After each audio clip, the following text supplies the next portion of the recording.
Hey everybody, Chris here. Welcoming you into episode 6 of the Fuzed Relativity Podcast. How we doing this fine evening, John? Doing well. I've been busy quite a lot this week, and that sentence didn't sound right. Kirk, aka Mr. Boombastic. How are you this evening? Boombastic. Mr. Boombastic is doing, I'm doing great. I did not accidentally kill myself with a potato earlier today, so I'm very happy. Okay, we're gonna need some elaboration on that. Say, Yeah, okay. In the kitchen, a light bulb burnt out. I went to change it and it broke. So I had a broken light bulb. So I had to do I saw it on an episode of Home Improvement where you cut a potato and then you jam it in there and then the shards stick in and it works. It actually, so I've used that trick myself. Exactly. So if you ever know, like I was half expecting me to be electrically shocked and then wake up surrounded by curly fries, which would not have been bad. I mean, if you're gonna wake up unconscious, too conscious, and there's curly fries next to you, you're like, it's okay. Especially if they're from Arby's. I was gonna say, Arby's curly fries. That's the spot. That's right. All right, give us some free curly fries, Arby's. Seriously, we're promoting you. Come on, give us. Well, I am excited that you changed your name yet again. Seems like we've got a recurring thing. Everybody will be singing Mr. Boombastic from now until the end of the podcast. That was actually my bowling name. When I would go, so like whenever I throw a strike, it would be like strike, Mr. Boombastic. So it was fun to see flashed up on the screen. Well, there you go. I mean, make it fun. Well, I think we got a pretty good show lined up for you guys tonight. We're going to have some good conversation about robotics and automation and kind of how we feel about the way it's moving forward, and mostly if they are going to steal all our jobs. But I can't wait to hear what John and Kirk have to say about this, so I think we should just jump on in. Yeah, let's get to it. Let's talk robots. So Kirk, don't do the robot. I'm doing the robot right now. How did you know? I could hear it in your voice. Man. So okay. Yeah, so a lot of things that I've seen say that automation it's coming definitely, but not anytime soon. And I disagree with that. Mostly because of the things that are already being tested and tested without a lot of press. Like, I want to say it was either last year or the year before, they had a semi that autonomously drove across the country. There was obviously a driver inside with the truck, but the truck did all the driving itself. So the driver, essentially, he was riding shotgun, letting the robot drive the whole time? Essentially, yeah. And I think specifically long-haul trucking is going to be the big focus of automation, because it's going to... And I'm not talking about driving in a city or anything. I'm just talking about driving from New York to San Francisco using just the interstate. If there's a truck that can do it in one sitting, it's going to be way more profitable than having a driver try and do it in twice the length of time.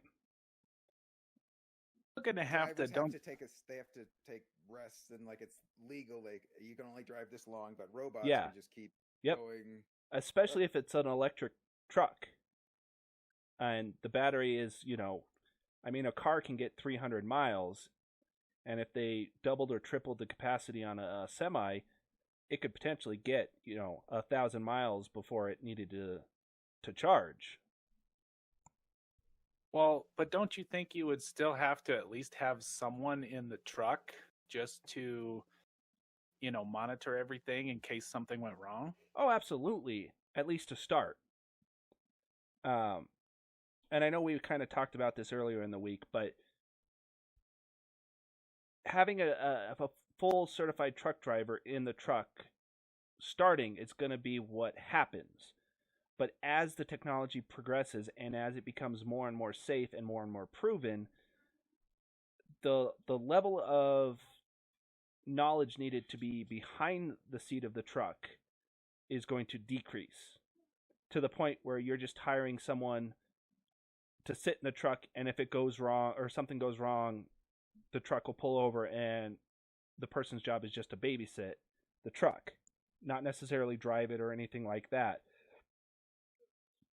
Because is there even going to be I'm picturing like sort of actually a robot, sort of like actual person sitting there driving it. Is it going to be like that, or is it going to be more? Everything is more kind of computerized or something, where it's just. Is there going to be an actual robot there? No, just computerized. Okay. But so that's like the trucker isn't going to have to teach a robot to like Hank Williams. No. Okay. And that's. My other question is I mean, yeah, you're going to have to hire someone to drive through the city, the final mile, as it were. Yeah. But what's going to happen to all the truck drivers who, they rely on long haul trucking as their industry of work? Well, and that's the problem is you have, and I don't remember the exact statistics. Let me see if I can look it up. But it's an absurdly high amount of people that are hired as long haul truck drivers. Yeah, you always see you see now hiring, driving. As someone who job hunts a bit all the time, that one seems to always be hiring. That seems to be like their. But I keep hearing it's shrinking because of automation, and they don't need as many because in 5 years I've heard it's all going to be automated for interstate. Well, and that's Wouldn't it be easier for like a Fast and the Furious situation for someone to just like hijack a truck if nobody's driving it? Well, but I mean, there's a reason why that's in a movie. And not to say that doesn't happen, it's just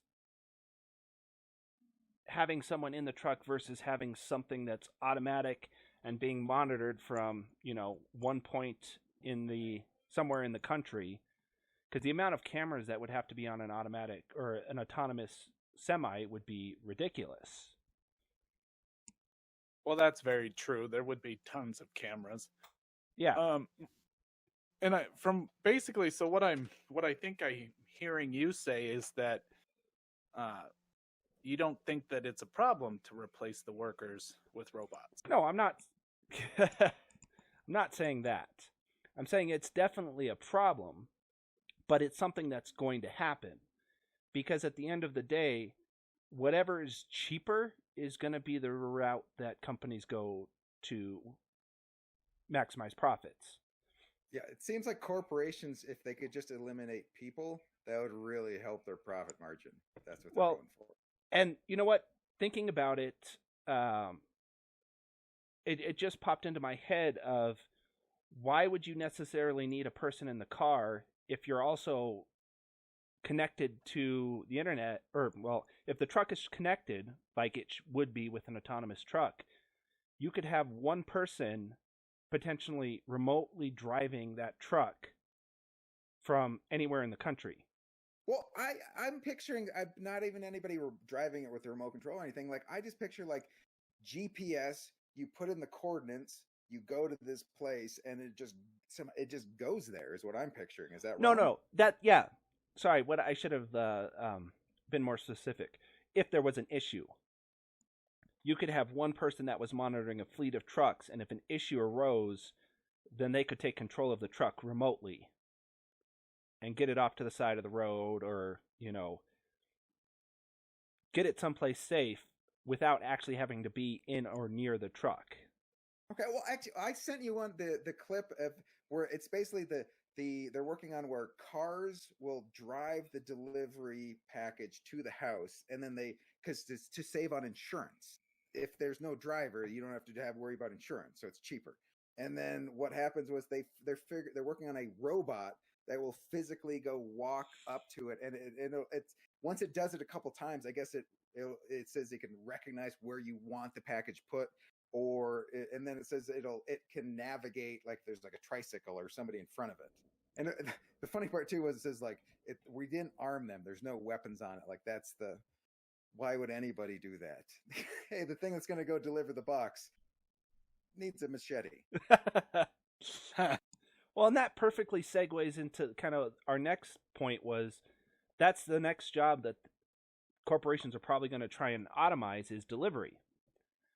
Because my thought is if Walmart could get away with only having like 1 or 2 stores per city and the rest being just warehouses where they ship off, delivered goods like they've been pushing pretty heavily. I mean, Target, Walmart, Safeway, all of them have been going to this same day delivery stuff. What's to stop them from? I heard Walmarts are actually going out of business because everybody's just doing it online. Like I've heard actually Walmarts are closing because it's just all through the people are just getting it delivered. Well, and that's go ahead, Chris. I was just gonna say this is part of my industry that I unfortunately work in, but the my thought, yes, exactly.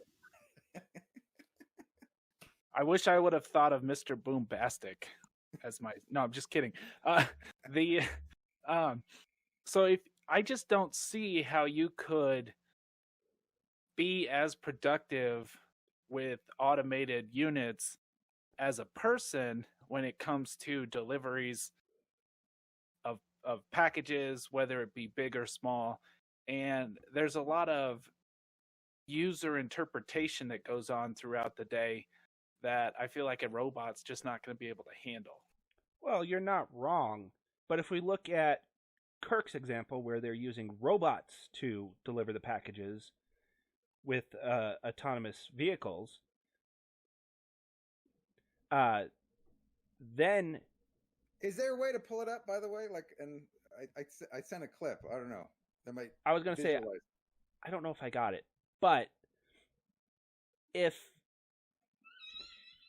let's say you have this fleet of trucks and you replace it with autonomous trucks and robots to deliver the packages. Robots don't cost that much to... Sure, they cost a lot up front, but you could potentially have way more robots and way more trucks without having to worry about having the people behind them. So if... They want to get rid of people are a pain in the ass because people have feelings and they get sore and they might want to see their families, but robots don't. So let's screw people and just have everybody sit at home and have stuff delivered to them. And then they can just have a job where they email people and annoy each other. But I mean, that's where it would come down to is that robots are cheaper. So you could have way more robots per... Let's say you have a delivery company and you have 10 trucks with 10 drivers and you service a city. Well, if those 10 trucks and 10 drivers cost you the same as 100 robots and 100 trucks over the course of 10 years, you could have 100 trucks going. And robots don't need healthcare. Robots don't need pensions. Exactly. There's a lot of stuff robots don't need that people until they get a better union than we have. See, that's I think, to be honest, that's our only hope is like all of the warehouse workers are going to be placed by robots, and then the robots, because they're smarter and more efficient, are going to unionize and then demand higher wages, and then the corporations are going to lay them off and then have to bring us back. Well, and that's already starting to happen. If you've seen some of those high-tech, I'm assuming it's Japan or Korea, some of the warehouses they have there, the floors are just littered with robots, shuffling around packages and taking them to where they need to go. That's definitely a future that's already happening. But theoretically, you would still need people to be able to service robots. So there would be a lot of job openings for, maintenance of the robots. Robot maintenance is going to be a big thing. I would, if you have a youngin', you have somebody in high school, tell them to study robot maintenance. You're not wrong, though. I mean, that's definitely one of the careers that will probably... It's that or food delivery or delivering people the food. Those seem to be the only two other options. Well, and like with the robotic deliveries, again, if they could throw them on drones or in an autonomous car with a robot, why would you need humans driving it around when you can just load up a van with a bunch of food and off it goes? I mean, I was going to say Walmart. That's not right. McDonald's has already shown a proof of concept of a fully robotic store. I was going to say well, I guess it's technically a restaurant. Yeah, have you seen the touch screen? Like, I don't eat them. I'm too old. Like, fast food is terrible. But I went into pee, and I saw the touch screens, and like, I guess that they're just kind of introducing it. But a couple years, that'll be the norm, right? Yeah. You just punch it in. You don't talk to anybody, and that there's a couple people that just go get your order for you. Now the problem is Amazon already tried that with like a self, automated run convenience store, and it didn't work. Well, and that was just the first of many that will come. I mean, once someone successfully figures out how to do it, it's just going to snowball from there. Like, so I would guarantee that if most retail stores could get rid of cashiers without having to worry about too much loss prevention, they would absolutely do it. Well, yeah, with the scanning, the self-checkout, they're already trying to do it. Like, I go to the grocery store, there's a dozen checkouts. Nobody's there. There's one actual person, and then there's the self-checkout. They're trying to push you to getting used to not seeing a person anymore. Yes, and I'm with you, Kirk. I would always prefer to have someone physically check out my items because I hate the self-checkouts. And the fact that they're just being forced more and more, it's just one more step towards automation. I may be the old stick in the mud, get off my lawn guy, but I'm really kind of pushing against the whole automation thing because I'm wondering, like, how do corporations handle the implementation and control of robots?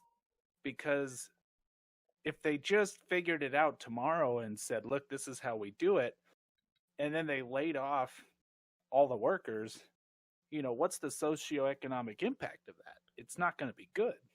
No, and that's part of the problem, and there's been a lot of really good suggested solutions to it, like heavily taxing the robotic workers to subsidize like a universal basic income type deal. Which, I don't know. What are your thoughts on that?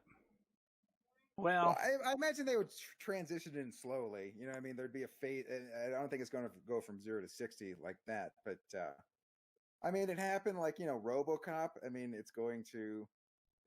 the sequel was Roomba Cop. You know what I mean? Like, it's going to clean up the city unless there's stairs. So it's going to, shake things up. Like the robots are, Short Circuit, Johnny Five. They're slowly working their way in, and then we're just gonna eventually. I think they're just gonna. The robots are gonna take over everything, right? Yeah. Well, the problem is, though, is back to what you were talking about, John. The if you tax the corporations for using the robots, and then you have some sort of universal income for everybody. I just don't know that that's the best solution because people need to work. Well, I'm not saying people stop working, you lose your innovation and ingenuity. No, I completely agree. But I think work as a whole might change with it. I mean, just look at the last year. I think entertainment is going to be a big one in the future. And as it's posing now, I mean, look at us. We're live streaming on Twitch and creating content for other people to enjoy. And I think that's going to be a big step into the future because, I mean, outside of higher education related jobs, like Kirk was saying with the robot repairers, there's not going to be too much if automation goes fully, like just ramps up to 100 and takes over a lot of the industry. Well, and what you were saying, basically, start of the pandemic, I was working in an office. And during the pandemic, we started working from home. So are you saying that the entertainment is going to be more important just because more and more people are going to be having less and less contact with human beings, like in an office setting? So they want to interact with people through podcasts or through the internet that way. Well, and just in general, like traditional media is slowly dying. Like I haven't had TV or cable in 10 years. My kids all watch YouTube or Twitch. I watch majority of, like Twitch or YouTube of creators I like. Yeah, when kids don't have the attention span for TV, it's a little that sounds bad. Well, it's not that they don't have the attention span. It's just it's more focused, and I'm sure you remember growing up, because I sure do, going to watch something on TV. I don't remember you growing up, Kirk. I've never actually met you. It would be creepy if you did. Kind of when you said that, I'm like, all right. Well. But like we used to come home from school, and if we got lucky, there was something good on. And Saturday morning was the prime time for watching cartoons. And then Looney Tunes. Yeah. Looney Tunes and then wrestling. And Sunday was, hit or miss on what was on. Like, my kids don't have that problem. They found people that they enjoy watching, and they'll go back and watch stuff over and over and over again, which is something, growing up, I never had the ability to. We had limited choices, and they can dial in exactly what they can YouTube algorithm it down to the finite exactly what they want. Well, and not just YouTube, but Netflix and any other thing where streaming or where the content is readily available and easy to watch. I don't know how we got on this. I don't either, but I was just going to say I'm kind of going back to my stick in the mud thing, because I'm going, I don't even like it when it tells me what I like. I'm like, I don't think a robot should know as well as I do what I want to watch. But thank you, I suppose, for bringing it up. But if I want to watch a rerun of some show, I think I want to feel like I did it, not the robot. You don't want to feel pushed into it, is what you're saying. Yeah, exactly. But I just remembered how we got started on this. But I think content creation as a whole is going to be a big part of the future. Like there are hundreds of thousands of successful people that make content on YouTube, and I think that's only going to grow.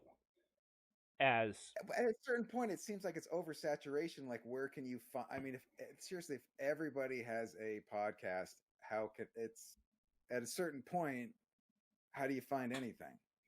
And you're absolutely right. And that's another problem that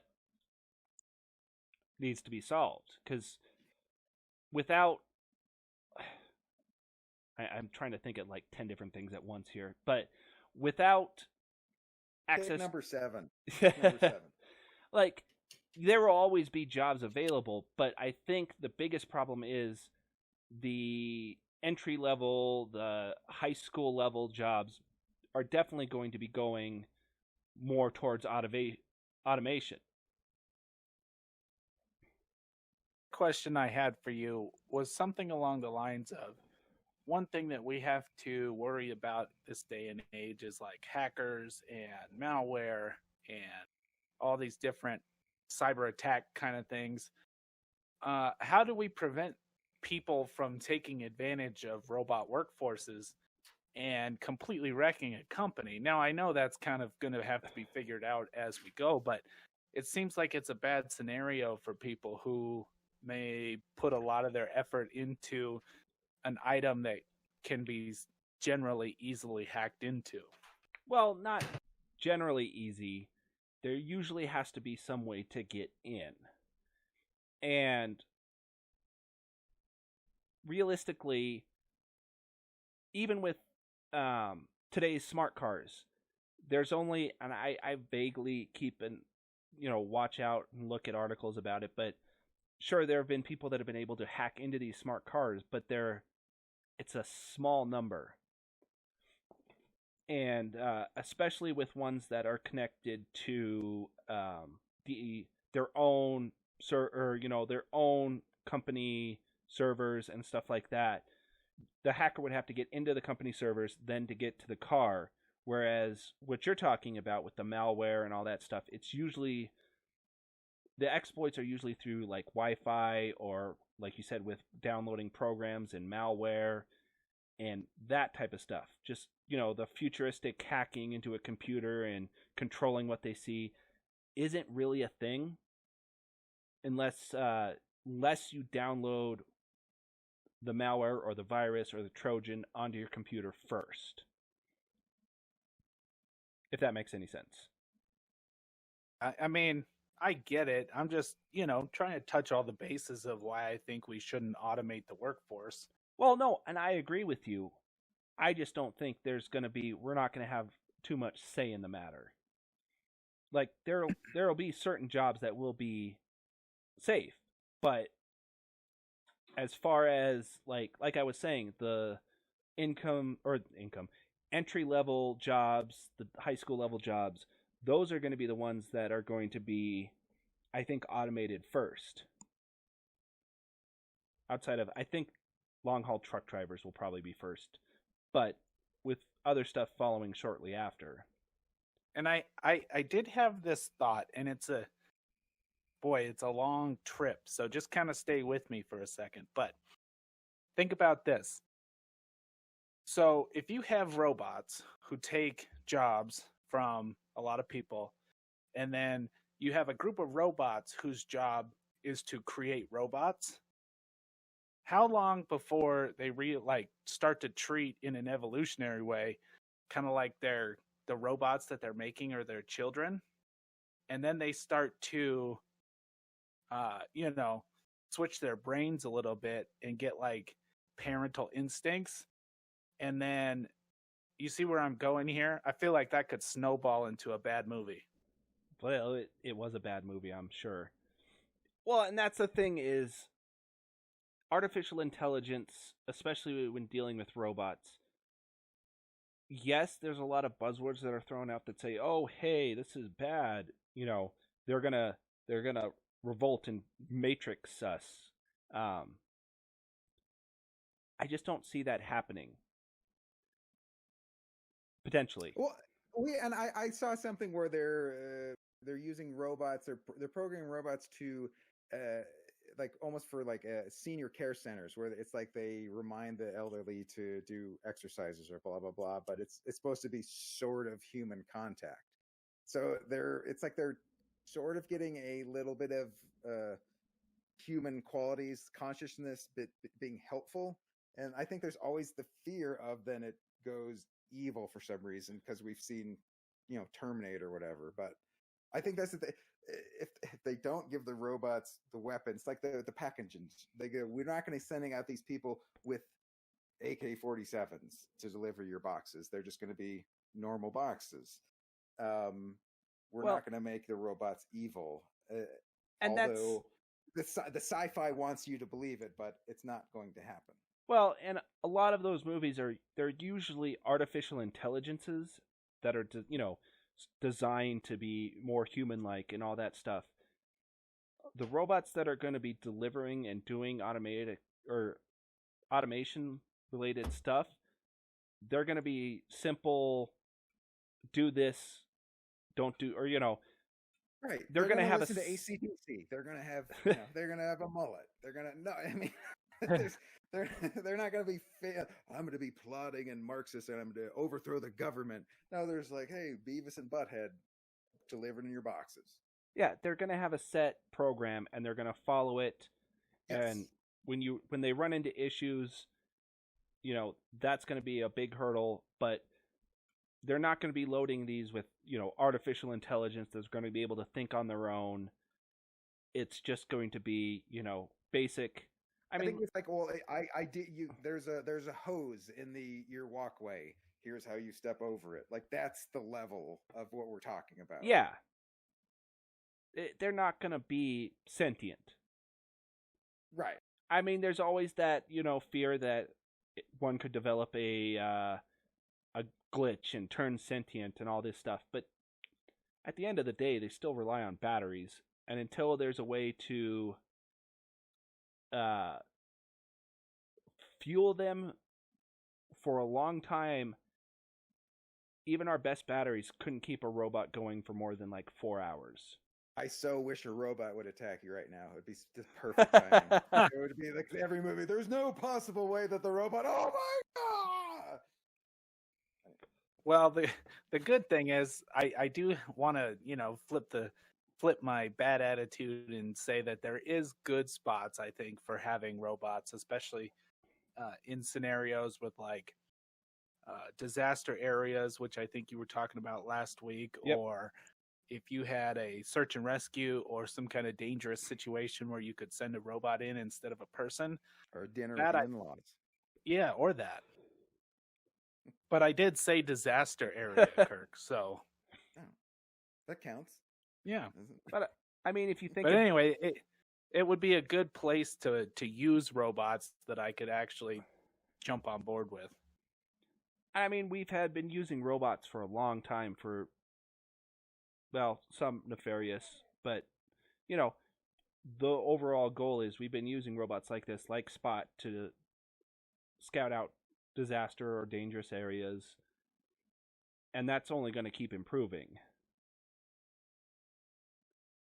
Well, hopefully, we'll find out here. I mean, the technology is moving so fast that we will see probably sooner than later how this is all going to play out. I mean, it's kind of already in motion. So, the next 10 years, 15 years, who knows where we're going to be. Yeah.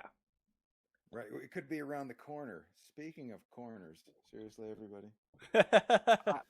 I think we've got a nice tie-in, so let's just head on over.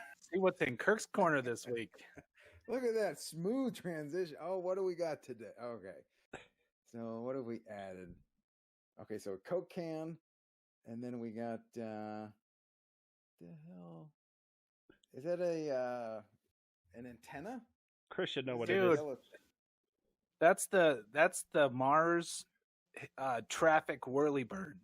The Mars traffic whirlybird, giving you the traffic commute on the way to Mars. Yes, I worked very hard on that.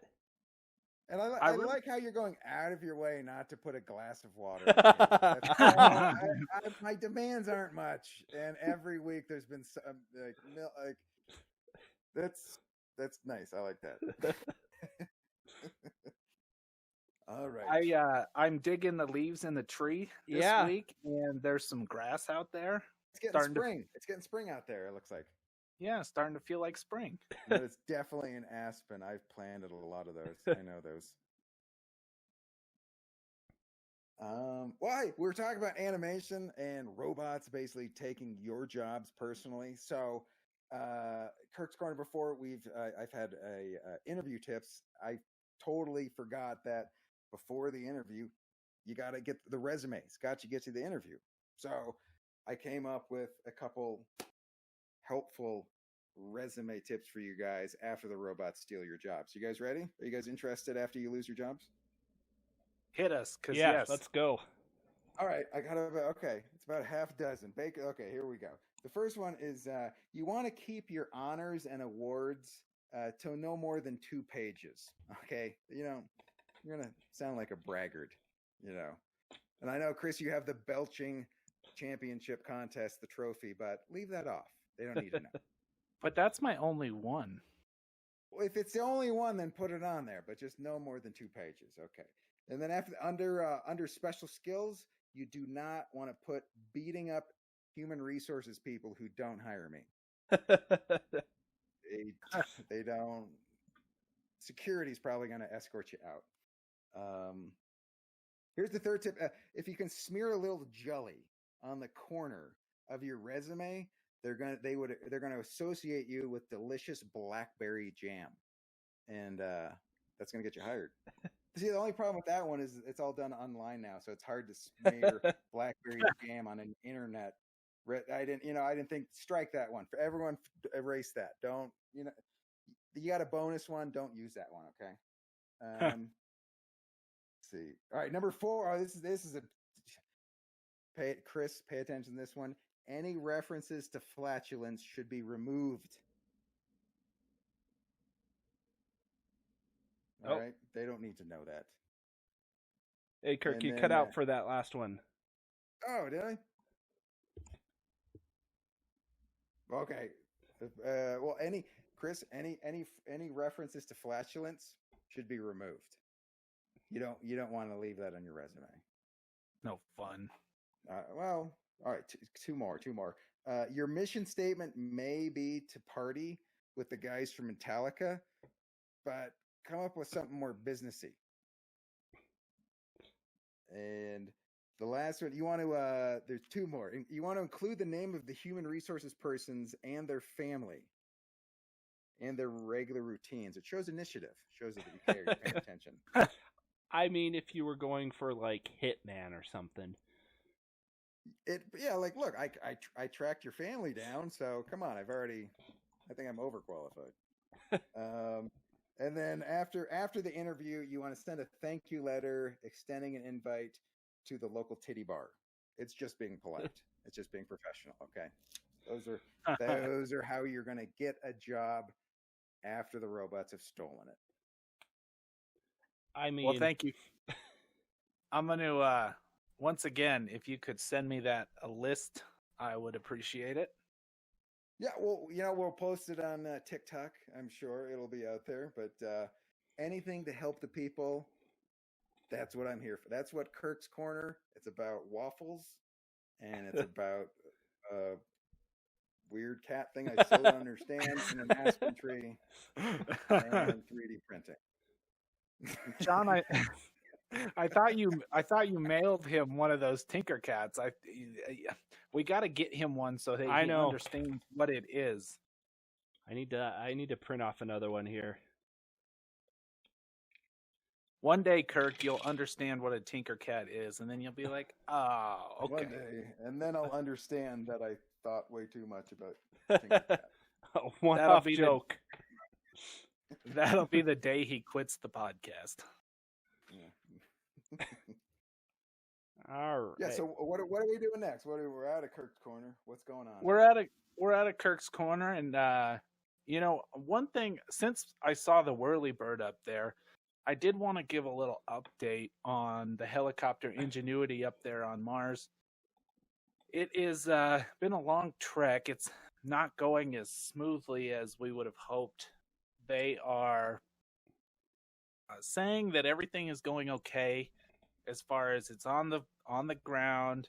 They started to do the warm-up test with the rotor spin, and it was supposed to take its first flight this weekend, specifically tomorrow, but there was a command error in the startup test, so they had to abort, and now they're talking about Wednesday being the day that it's going to fly. At least it's still this week. Yeah, I mean, it's only a couple more days, but the downside to it is we're starting to run out of time, because as they pushed the timeline, they were only giving this thing,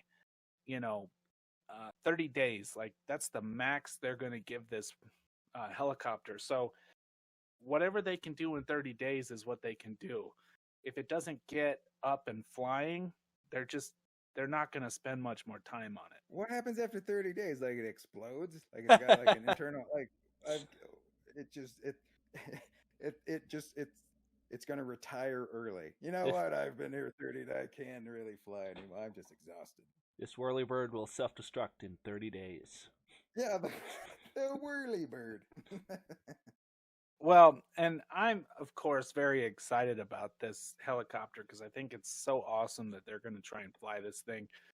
I read a story that said for this thing to go up 10 meters or 10 feet, sorry, I can't remember, but whichever one it is, for them to go up that high with this helicopter is the same as flying to the top of Mount Everest on Earth, just because of the difficulty. Yeah, because of the atmospheric difficulty at 1%. And I'm like, man, that's such an accomplishment, especially because it's so far away. Well, I mean, today helicopters can get to the top of Everest. It's just dangerous as hell, and they don't typically do it. But yes, the fact that if it can get to 10 meters, I would assume it's meters, would be astounding. Because a dick move to fly a helicopter up to the top of Everest and go, "Hey, I climbed Everest. There's a picture." Like, oh, you ass. All right, sorry. Yeah. We're talking about groundbreaking, technological advances, and I'm just kidding. So the good part is they did say that nothing is wrong with the helicopter. It is doing fine. It's charging. It's staying warm. So the solar array's working. Everything seems to be good there. They just have to kind of get the rotation of the rotors going, and hopefully by Wednesday we'll see this thing flying in the air. Yeah, I would assume it's going to fly. They will make sure it at least attempts to fly before they give up on it. I did see a lot of tweets about what we talked about in the first episode, or not first episode, but the first one we talked about, where they said, if it's anything like the drone I just bought, it's going to be up and down and crash. Well, even that would be an accomplishment. Oh, I agree, but drones are hard to fly. I can't state that enough. Yes, they are. Especially the cheap ones. My drones had crones, so it was a shit show. Awful. Spraying it. You thought a bird was bad. My drone has a gastrointestinal problem. Terrible. That really happened. Right. Well, John, since we're here, what's going on with SpaceX this week? So, like they had said, SN-15, Starship 15, is on the launch pad now. It was moved there, I want to say Thursday. So sometime this coming week, they'll start doing the tests, the cryo tests, possibly the static fire, and it may try and jump or hop within the next 2 weeks. And it has a lot of improvements that they haven't stated yet, so who knows if it's actually going to work. I mean, if it's anything like the first few, it'll get to where it needs to go. We'll just have to see if it can stick the landing. Explodes. It always explodes at the end, right? Yes. All right. Wile E. Coyote. You know what I mean? It's just trial and error. Like, all right, that didn't work. That exploded again. Try something different, right? Yes. The other thing I wanted to bring up is they launched one of their Starlink's satellites, or group of satellites again this week. And I know, Chris, you follow SpaceX a little bit, but the fact that they are launching and reusing these boosters multiple times and it's not really getting press release is kind of crazy. Because I don't know. I saw a story this week that was talking about that, that they have been successfully doing this, and that nobody is really, I mean, granted they haven't been able to successfully land like the SN-11 type of rocket, but I think that's stealing the show because it keeps exploding, and people aren't really paying attention to the fact that they are doing so well with their Starlinks. So it's progressing even though they're exploding. Well, not just the Starlinks, the Falcons. Like, one of the Falcons, I want to say it may not have made it, but it was its 8th flight. So that rocket had been used 8 times before it decided to fall into the ocean. And they have clearly figured this out. I mean, we're talking about, the Starlinks, they've launched so many of those. I mean, they're throwing up 60 at a time. Yep, and most of them have been on the same rocket. Just over and over and over again, that they get these rockets, refurbish them real quick, and then launch them again.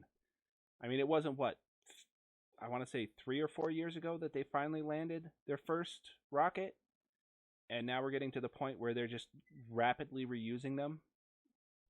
No, it's really amazing that they've been able to do this. I didn't really know much about SpaceX until we started talking about it, and I mean, it's really cool to see how much they've progressed in the last, however many years that they've been doing this. I should know that, but I don't. Yeah, I should too, since I've been watching them since the first time they landed. There's SpaceX. It's a variable. It's all right.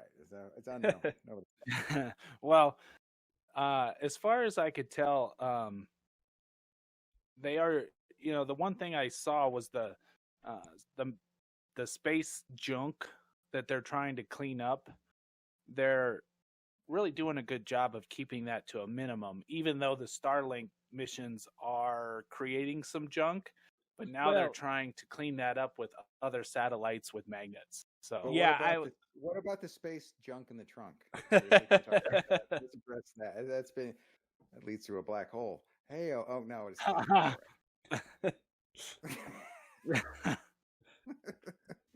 sure. But yeah, you guys were saying. I saw the topic of the little satellites to help deorbit some of the junk, or catch and deorbit some of the junk. I mean, the argument against the Starlinks is that they ruin, space photography for one, but they're just a destructive. What's the word I'm looking for? They're disruptive to us viewing space from Earth because there's so many of them and they're in such a low orbit. That's part of the problem is, how many of these satellites are they going to get up there before people are just like, dude, there's so many Starlink satellites up there. No, I heard that's a big thing. Like there's so much stuff floating in there and it's flying so fast. It's almost, there's no room for any new stuff. That's not going to be obliterated. That's not true. So, kind of true. There is, I can't think of the name right now, but there is a term for so much debris that you can't get out. But if you think about it, if you took the Earth and expanded it, I'm trying to think of good numbers here, but if you expanded it, like, you could line up every satellite that's out in orbit and it probably wouldn't take up a significant amount of space on Earth. Like, so if you coordinated and programmed it, you could space out the satellites where there's no issues. Well, and that's just inherent. I mean, you're talking about something the size of, let's say a car. And there's probably a couple, especially with Starlink now, a couple, tens of thousands of satellites in orbit right now. And some of them are small as basketballs, some of them are as big as, bus, or I wouldn't want to say a bus, but I think the Hubble's pretty large. I mean, even the ISS, it's large, but you will have a hard time spotting it, with your naked eye. And space has a lot of space. Space has a lot of space. So you're talking about a car, even if it was 1,000 cars, they're spread out along the circumference of the Earth and all going fast. The chances of you... That's a mighty big freeway. Yes. So right now, yes, there's a lot of junk and debris and stuff like that and satellites up there, but they're not dense enough yet to where it would cause an issue. How many of them are Taco Bell wrappers? I don't know I know they've delivered pizza to the ISS. I don't know about Taco Bell. They do after hours. They do after atmosphere. Well, John, I was also thinking let's go into some 3D printing talk because we're starting to get towards the end of the show here, but I thought we should touch on it because that's kind of our thing. And there you go. Nice. You got it up on the screen. these are the cups that we have been working on, good and bad, as far as like, unfortunately, there's been some headaches along the way, but it's because of circles. I hate circles now. Circles are... Those are great. What are you talking about? Well, Kirk, we've been fighting the imperfections of the seam on the circle, and that's really unfortunate, but it happens. And onion ring. Any water I would drink out of that would taste like onion rings. Funyuns, yep. Yeah. Which is delicious. Well done. And this kind of ties into what we wanted to talk about with 3D printing this week would be slicing software. So Chris had very similar-esque issues when he was printing the cup that he printed. And a lot of it boiled down to the seam. Now, when you have an object that's got a lot of angles or sharp angles, most slicing software can hide the seam in those angles. And let me see if I can pull... I want to say this is the right image. I could be wrong. Yes. So, like, for example, this is another cup we've been working on.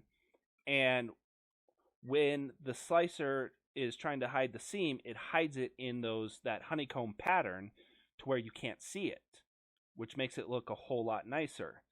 That's totally honeycombs. I was thinking of the cereal. That's nice that you said that. But when you come back to circles, I mean, a circle is ideally round, so it doesn't have that sharp edge where the slicing software can hide the seam.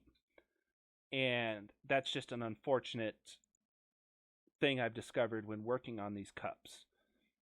And I know they still turned out really, really good. We have a good idea, and it's a very cool design. It's just, hammering out the little details and getting it correct. The honeycomb, fortunately, was just kind of that you could hide it. So boom, there it is.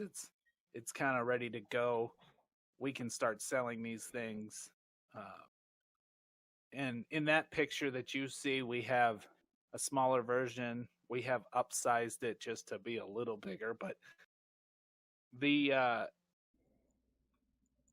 where we were going with the slicer is the software that you put this cup into, in this case, and that's what creates the code to tell the printer how to print, and it slices the 3D model into layers so that the printer understands, I'm going to do, we'll say 1,500 layers of PLA, and so it tells the printer layer by layer how to print this thing, which is kind of cool.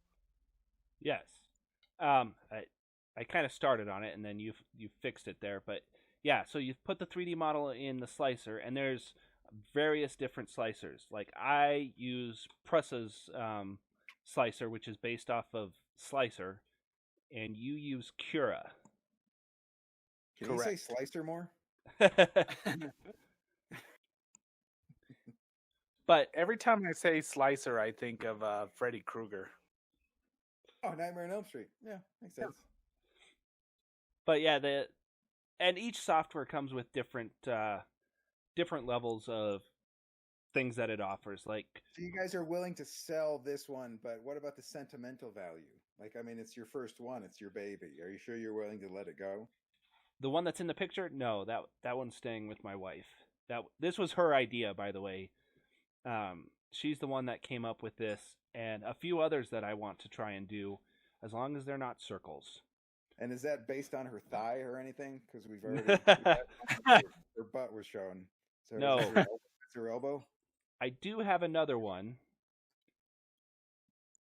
Oh, this one was cool too. It's a kind of just a geometric shape that turned out pretty cool, but oh my God, that hand needs to be lotioned. Seriously. You're not wrong. You're definitely not wrong.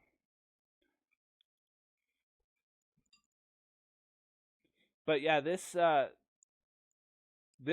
model I was messing around with last night, and anyway, like origami to me, to be honest. What is that supposed to, what is that really? It's, I don't know. Okay. I was just abstract art. Essentially, I was just messing around in Blender after I was getting frustrated with circles, and I thought, you know what? I'm just going to use a square and see what I can get away with. And that's what. Not confused with Grindr. Also, when I signed up for a Hotmail account, I spelled it wrong and completely different emails. That's way too good. I think we're having issues with it's one of those things that you will use as a 3D printer. Every time you want to do something on your printer, you will use the slicing software to tell the printer, hey, this is what I want you to do. And I just thought it would be it's kind of hard to talk about on this podcast necessarily because you won't really know what it's about until you see it.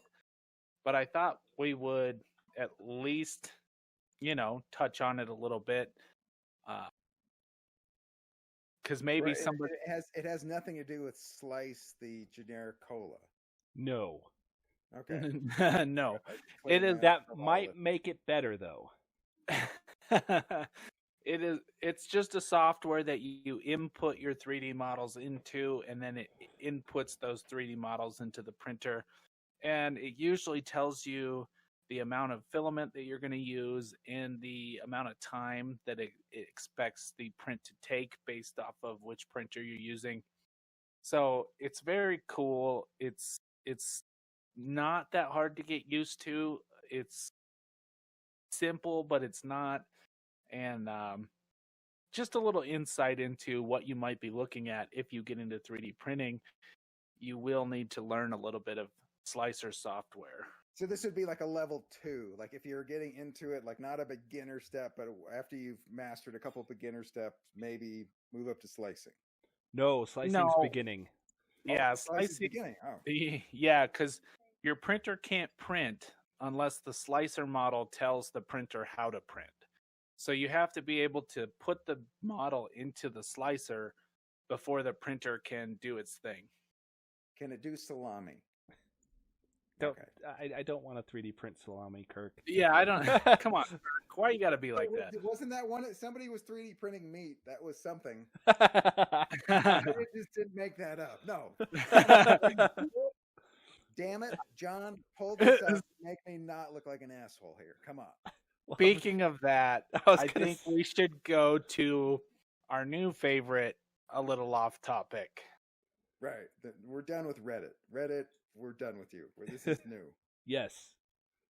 So now we're going to go a little off topic.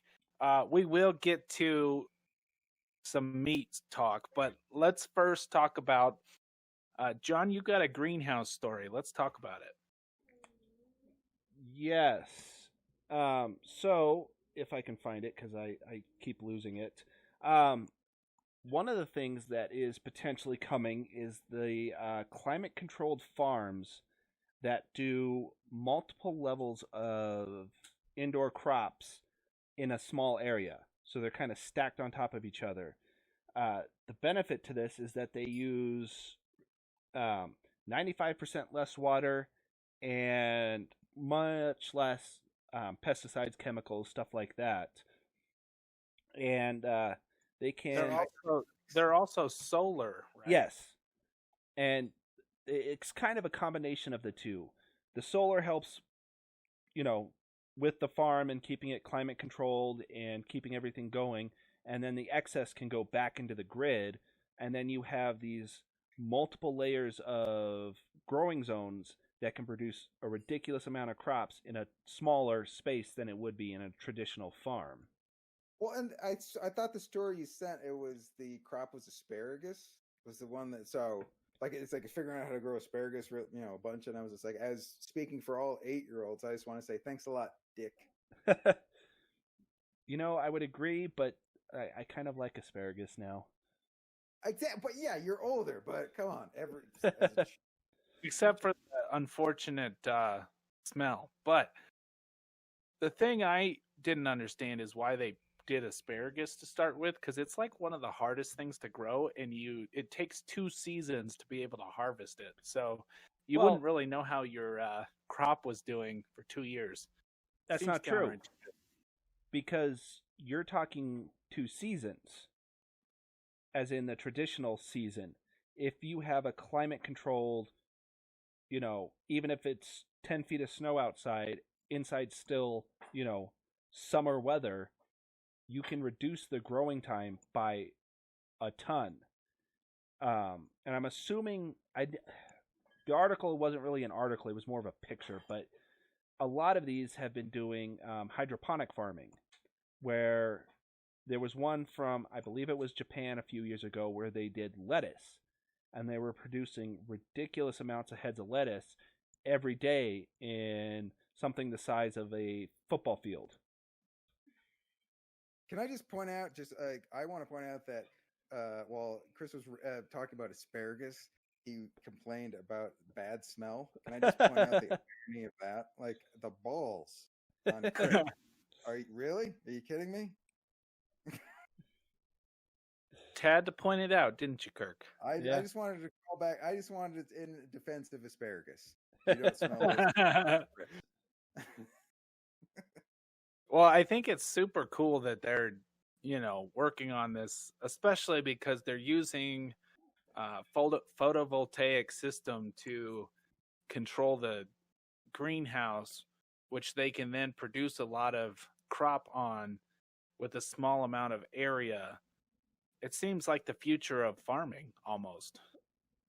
And we could tie it into the earlier topic of it'll probably be automated as well. See, more robots trying to take over.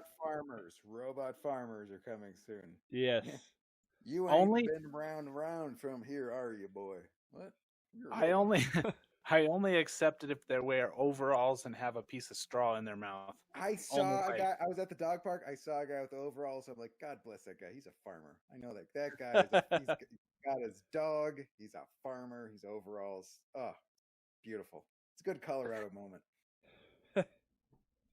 So speaking of that, we did we got the greenhouse. So we're gonna make the vegetables, right? And we're gonna do that with robots. How about we make a 3D printed steak? What about that? Can we do that? Probably. Sounds like a mistake. So somebody already has, but I don't know if they really should have. So there's a company in Israel that 3D printed a ribeye steak.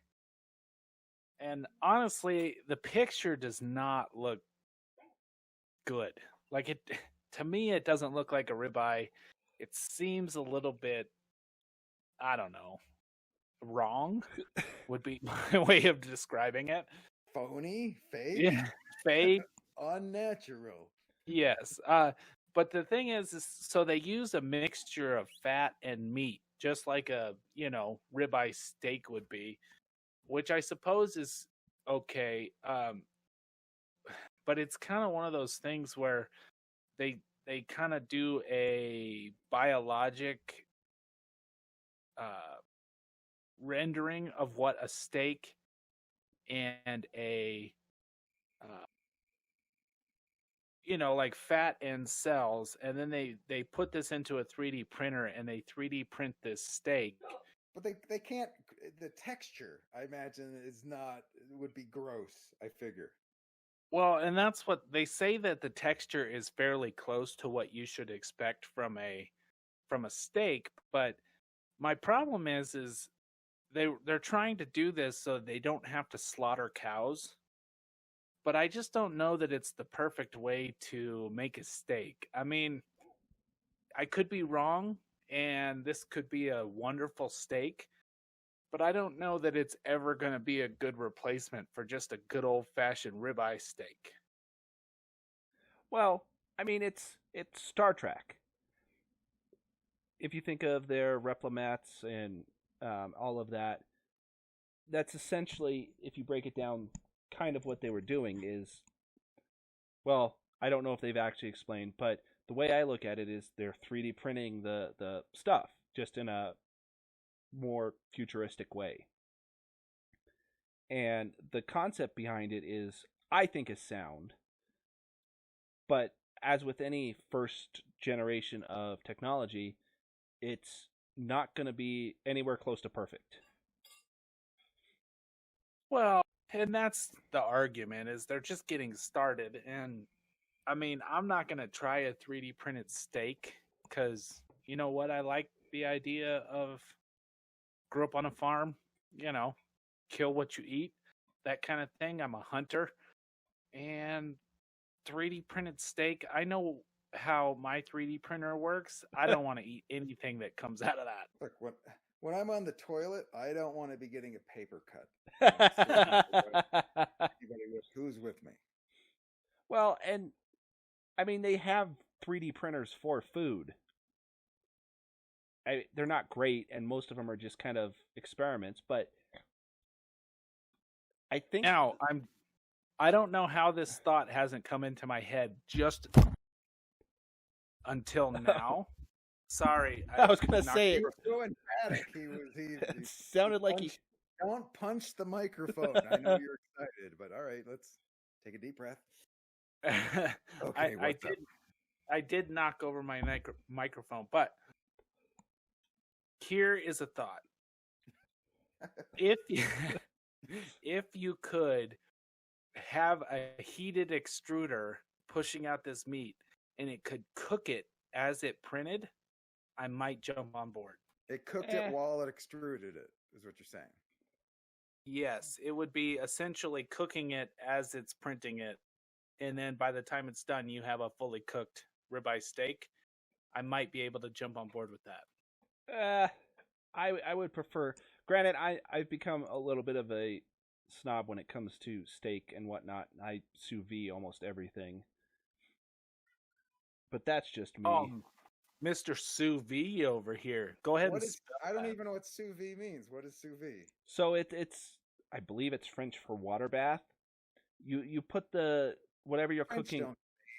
But you put whatever you're cooking into a vacuum bag, and then the machine keeps the water. Then you put it in the water, and then the machine keeps the water at a certain temperature. So, like, if you like medium rare steaks, you set it to the temperature of a medium rare steak, and it keeps it at that, or cooks it to that temperature and keeps it at that temperature. It doesn't go over, it doesn't go under. It's perfectly set to the temperature you want it at. And it's like then a futuristic microwave that cooks food that's sealed in plastic? Essentially. Well, like my problem is I'm one step above a gorilla, and I like the idea of meat and fire. Wait, you moved up from a step. I believe you were a step down a couple of weeks ago. You're a step up now? Like, well done. This podcast is making me smarter. Evolving in real time.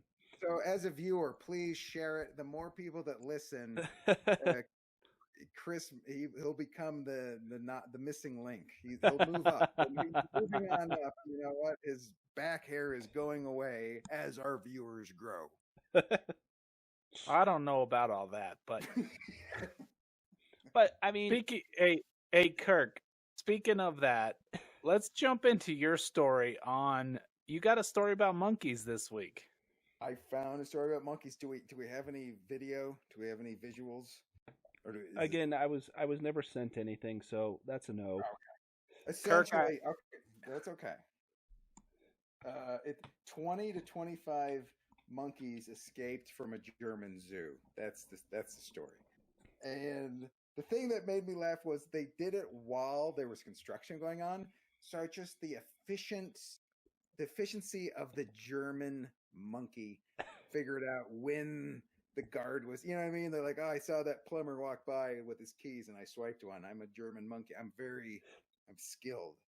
But it's just like the Great Escape. Picture the Great Escape with monkeys. That's what I'm picturing. Like they're digging tunnels.